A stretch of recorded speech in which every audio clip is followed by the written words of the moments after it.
Salve, camaradas! Tudo bem? O tema do vídeo de hoje é: o governo Lula abandonou a luta pela reforma agrária.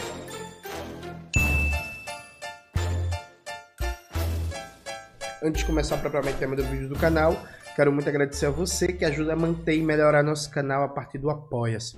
Seu apoio é fundamental, indispensável, para a gente continuar o nosso trabalho. Se preferir o Pix, mais fácil, mais rápido, está aparecendo aqui como QR Code na tela do vídeo. Note. Veja, o João Pedro Stedley, dirigente histórico do MST, né, uma das grandes figuras da esquerda brasileira, uma das grandes lideranças populares desse país, deu uma entrevista muito boa para um site que é fantástico, que é o Joio e o Trigo. Já vou abrir aqui para vocês darem uma olhada aqui, ó. O Joio e o Trigo. Gente, assim, vamos lá. Esse site é indispensável, viu? E jornalismo de qualidade. Jornalismo é isso aí.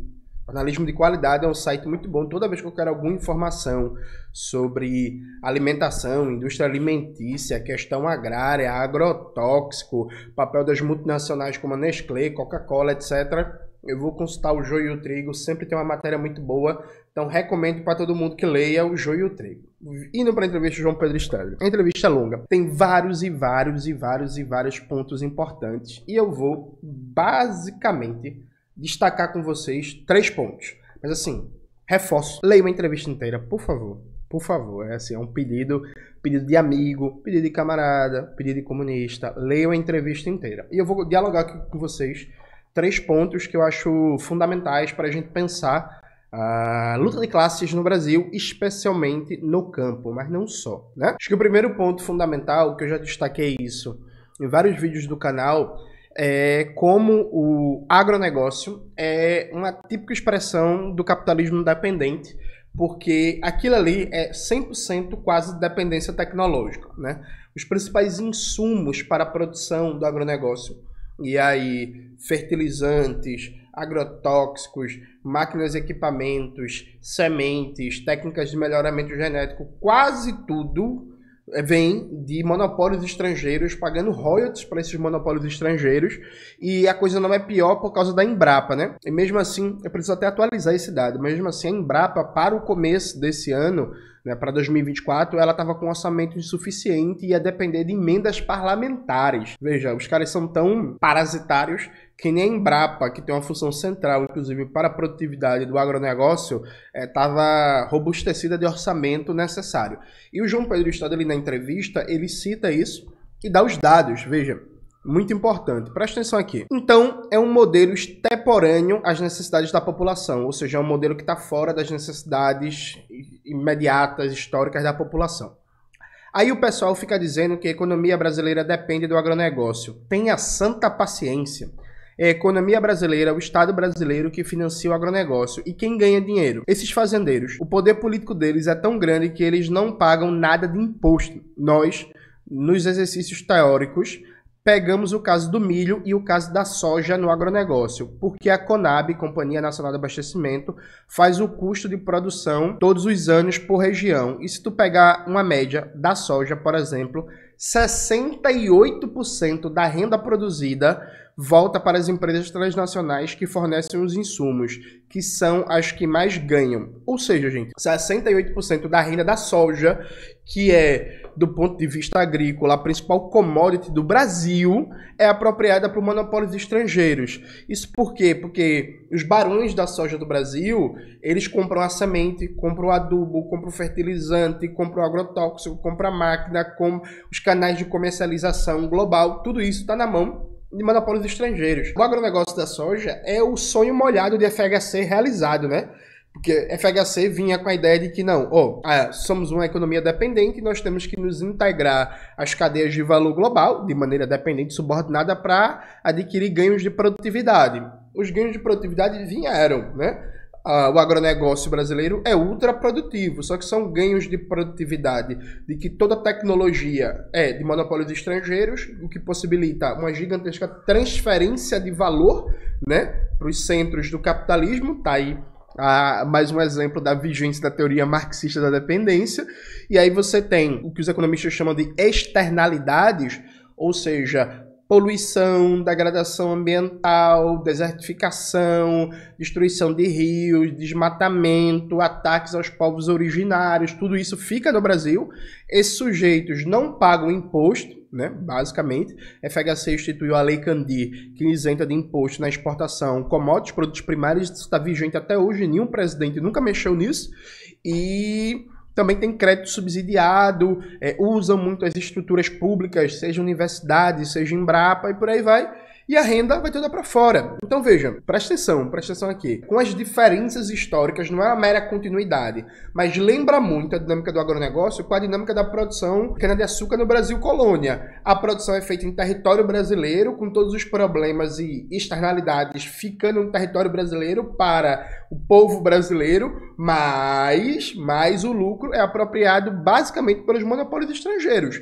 Então, na época da cana-de-açúcar, o maior lucro ficava com os comerciantes do açúcar europeus, né? Principalmente por um largo período de tempo holandeses. Hoje, na soja, a maior parte do lucro fica com os monopólios estrangeiros que controlam a produção de máquinas, equipamentos, de sementes, de adubos, de fertilizantes e de insumos variados. Então, da colônia ao capitalismo dependente muda muita coisa, mas elementos essenciais da relação ali são muito semelhantes. E aí, claro, né, essa tecnologia pautada pela dinâmica dos interesses do capital estrangeiro não chega para a agricultura familiar. E aí, por exemplo, só 3% da agricultura familiar do Nordeste é mecanizada, né? Isso no 5º governo petista, bom lembrar. E aí tem outro momento da entrevista que o João Pedro Stadler está falando dessa questão tecnológica, né, adaptadas às necessidades produtivas da soberania nacional brasileira e da classe trabalhadora brasileira, que ele dá um dado aqui muito importante, né? Vamos lá. A agricultura familiar enfrenta muitos desafios para o futuro. A agroecologia exige mais mão de obra,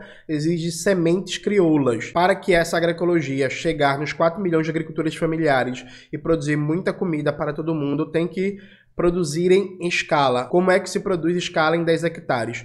Os dois grandes desafios que nós temos são máquinas agrícolas para camponês e fertilizante orgânico, sem agrotóxico, gente. Presta atenção.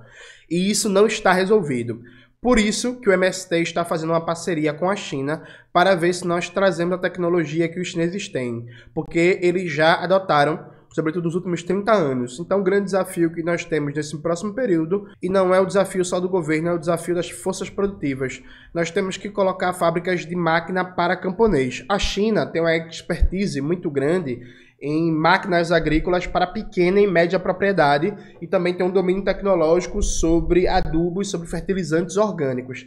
E aí eu fico meio chocado, porque assim, muito massa, incrível que o MST vá buscar uma parceria com a China e traga essas máquinas para pequena e média propriedade para aumentar a produtividade da agricultura familiar, melhorar as condições de trabalho, né, dos camponeses, dos assentados e por aí vai. Mas vem cá, gente, pelo amor de Deus, olha no fundo dos meus olhos, não tem governo nessa porra não, é? É isso mesmo. Aí quer dizer que o Brasil, a China é o maior parceiro comercial do Brasil há anos e o governo brasileiro simplesmente não teve iniciativa, não teve capacidade de até agora de pensar uma parceria estratégica Estado via Estado, Estado brasileiro e Estado chinês, para garantir a assimilação dessa tecnologia agrícola chinesa para aumentar a produtividade, melhorar as condições de vida, melhorar as condições de trabalho, preservar o meio ambiente, trazendo essa tecnologia chinesa. Precisa o MST, sabe? Precisa o MST correr atrás disso. Tem governo não, é?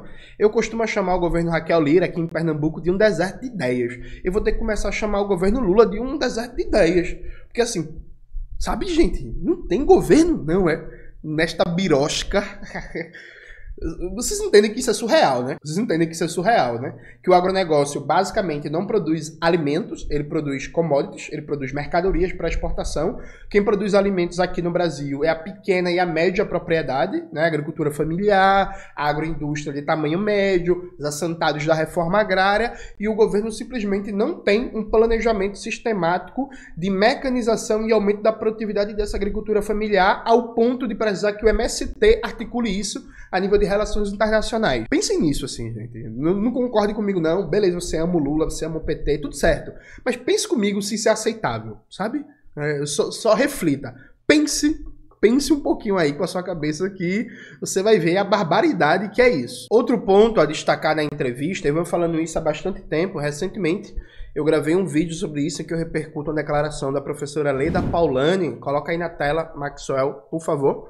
É que a professora Leda dizendo que as esquerdas não têm projeto de país. O João Pedro Stedlin, dirigente histórico do MST, figura importantíssima, está dizendo a mesma coisa. Presta atenção nisso aqui. Então, quando ganhamos a eleição, em 2002, já era em outra circunstância. Não havia um projeto de país e não havia o reascenso do movimento de massas, de maneira que Lula se dedicou a resolver conflitos e o ritmo da reforma agrária.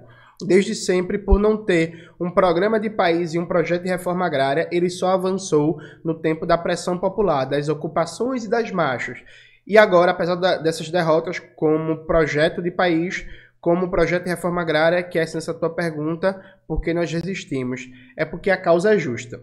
Veja, gente, é mais uma liderança de esquerda dizendo que o Brasil, as esquerdas brasileiras, a classe trabalhadora, não tem projeto de país, não tem um programa, né, que conecte todas as lutas, todas as demandas dos diversos setores da classe trabalhadora e aponte para um horizonte unificado. Aí, o João Pedro, eu entendo perfeitamente, vou dar um abraço aí para o João Pedro. O João Pedro não diz a responsabilidade disso. Tal como a professora Leda Paulani, só fala que não tem projeto de país. Gente, quem é que lidera a esquerda brasileira? Sou eu?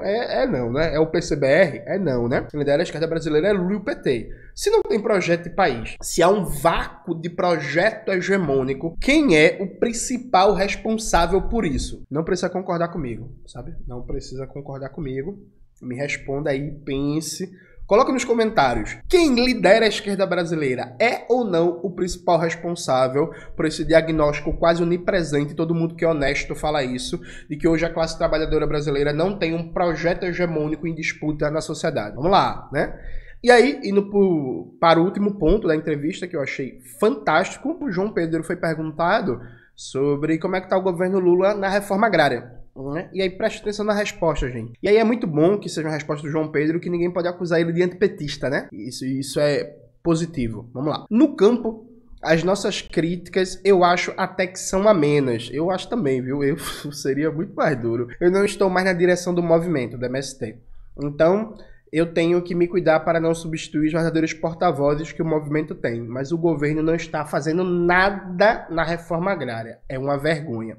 Nós já estamos há 1 ano e meio, não avançamos. Desapropriação não avançou. O crédito para os assentados não avançou, nem o Pronera. O Pronera é o negócio mais civilizatório que qualquer governo de direita pode fazer, porque é viabilizar o acesso dos jovens camponeses à universidade. Então é uma vergonha. Não pode dizer que falta dinheiro. Então, se antes eu dei nota 5 porque era amigo do Paulo Teixeira, agora para o programa de reforma agrária eu dou nota 3. Eu daria 0, mas tudo certo. Vamos lá. Para essa prateleira, para quem não está por dentro, a prateleira é que o governo Lula anunciou um banco de terras, uma prateleira de terras, dizendo que agora não precisa mais fazer ocupação, não precisa mais fazer luta, porque todas as terras disponíveis para a reforma agrária estão mapeadas e agora é só uma dinâmica burocrática de operacionalizar as coisas, né? Esse é o discurso do governo, né? Para tudo isso aí, porque é uma vergonha o que está acontecendo. Virou um governo de eventos e redes sociais. Presta atenção nisso aqui. Presta atenção nisso aqui. Virou um governo de eventos e redes sociais. Muita gente percebeu isso há muito tempo, né? Que é um governo de eventos e redes sociais. Eu, inclusive, quero fazer uma pergunta para vocês. Olha aqui no fundo do meu coração. Tu lembra que há uns 2 meses atrás, o presidente Lula anunciou a construção de 100 novos IFES, Institutos Federais? Acho que me tira uma dúvida. Como é que tá isso? Como é que tá isso? A ordem de serviço já foi assinada? Os contratos já foram assinados? Já começou o processo de construção? Como é que tá isso? Depois pesquisem, por exemplo, coisas como essa.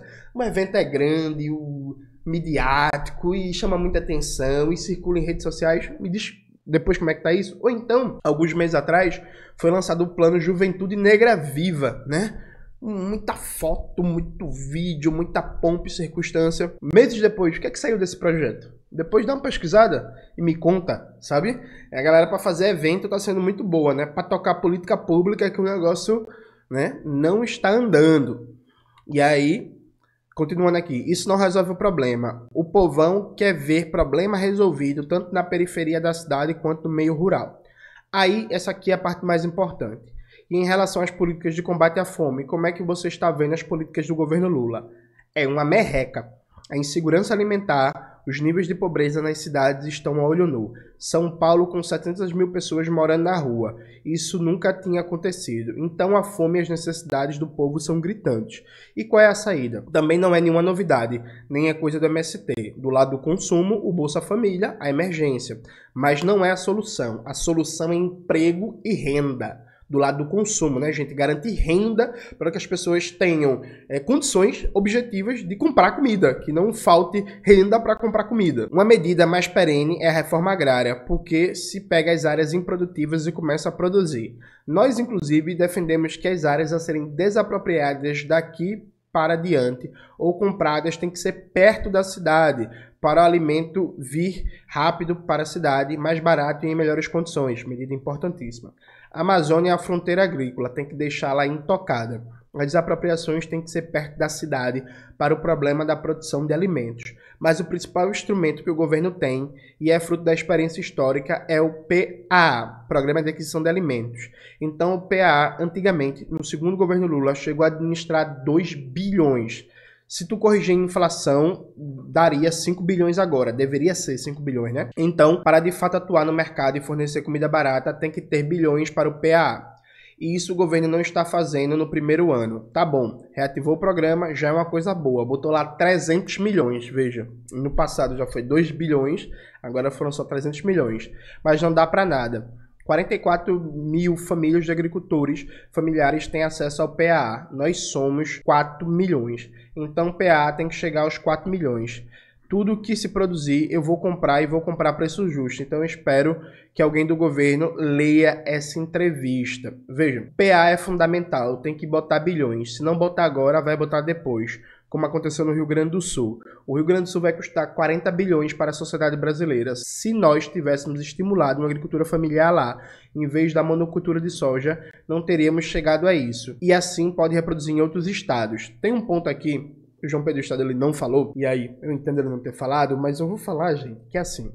Quando estava sendo aprovado o novo teto de gasto, o movimento Brasil Popular, que é ligado ao MST, que tem vários intelectuais, militantes importantes, lançou uma campanha Orçamento Sem Fome. O que é que o movimento Brasil Popular ligado ao MST estava cobrando? Que o PAA, o Programa de Aquisição de Alimentos, que o PNAE, o Programa Nacional de Aquisição de Alimentos para merenda das escolas e tal, e o Bolsa Família ficassem fora do novo teto de gastos. A ideia era, os programas para combate à fome, para estímulo à agricultura familiar, para apoio à reforma agrária, não podem ficar dentro do novo teto de gastos, já que o compromisso retórico do governo Lula na eleição era acabar com a fome, né? Que ele ia voltar o governo para acabar com a fome. Então a galera do Brasil Popular fez essa campanha junto com o MST, e aí o MST hoje está com vários deputados federais. Se não me falha a memória, é 7 ou 8 deputados federais que foram eleitos pelo PT, né? São militantes do MST,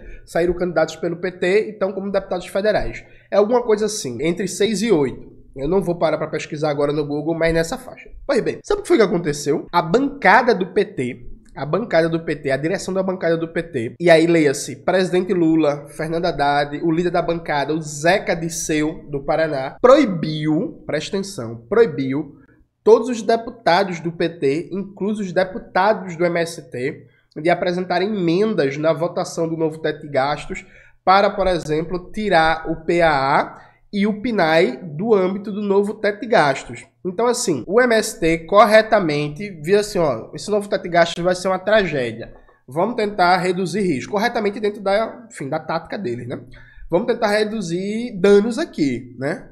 Vamos tentar reduzir danos. Então, vamos tirar, né, o Programa Nacional de Aquisição de Alimentos Escolar, o PNAE, o Programa Nacional de Aquisição de Alimentos, vamos tirar o Bolsa Família, vamos tirar as políticas de combate à fome, de estímulo à agricultura familiar, de políticas fundamentais para a reforma agrária do âmbito do novo teto de gastos.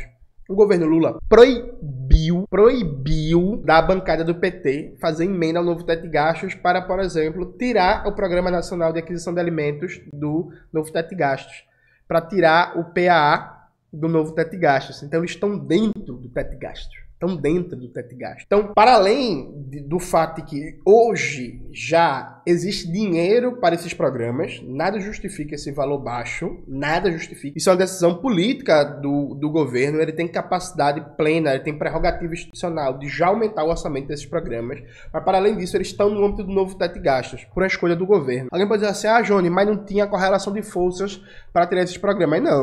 Não necessariamente. Não necessariamente. Não venha com essa pro meu lado, não. Sabe?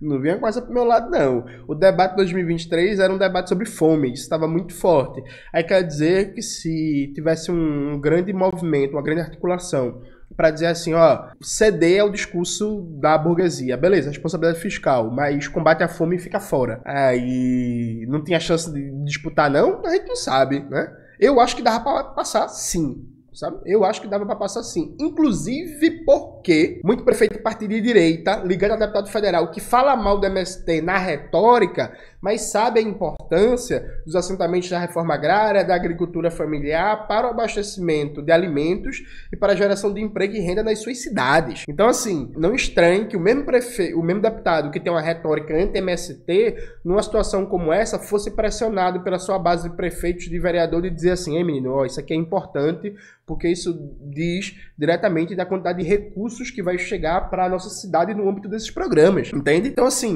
tinha chance de passar sim. O governo Lula proibiu. Então, a bancada do MST, que está no PT, foi proibida de fazer uma emenda, né, de apresentar uma proposta de mudança do novo teto de gastos para tirar os programas de combate à fome e de apoio à agricultura familiar. Sabe, gente? Então, assim, isso tá bom? Tá bom não. Isso vai dar certo? Depende. Para a burguesia, chuchu, beleza. Para a classe trabalhadora, isso vai ser uma tragédia.